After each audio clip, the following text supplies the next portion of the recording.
Our success is dependent upon our ability to effectively communicate with those around us. And yet, so often, we find ourselves stuck, feeling like people don't understand us. And I said exactly the right thing, but he's not getting it.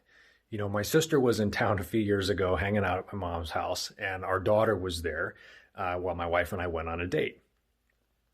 The dog had gotten out of the house, and my sister ran outside to go chase the dog. And she told my daughter, who at the time was like 3, and she says, "Haley, go tell Grandma Sophie's outside." So Haley walks into the kitchen and tells Grandma, "Hey, Grandma, Sophie's outside." My grandma says, "Sophie's outside?" "Yeah, Aunt Lisa's with her." "Okay." A couple minutes later, my sister comes in huffing and puffing. "Why didn't you come out and help me?" My mom laughed and said, "Well, Haley said you were outside with the dog, so I figured you had it under control." Now, as a toddler, it's okay to miss those cues, right? She didn't understand what was going on. And hopefully you're not constantly in a state of frantic communication, right? Where you're just yelling things and hoping people get it.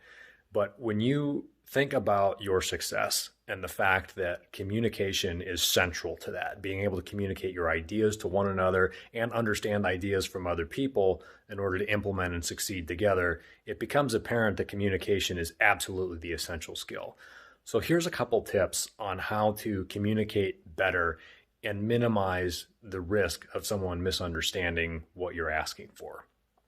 It's pretty easy. It's using things like I think, I feel, and I want. So those 3 phrases will allow you to set up your communication channels. Again, that's I think, I feel, and I want. You probably start with I feel. That's your emotion. I'm feeling frustrated, or I'm excited, or I'm happy, whatever. And then you move into the logic. I think we need to look at this. I think this would be the logical next step. I think ABC. And the last one is I want. What do you want to accomplish? I feel, I think, I want. Try that next time you communicate with somebody. And in our digital world where you're missing out on a lot of those verbal cues, I think this will increase your ability to communicate and get better understanding from those around you. Good luck. Accelerate your success.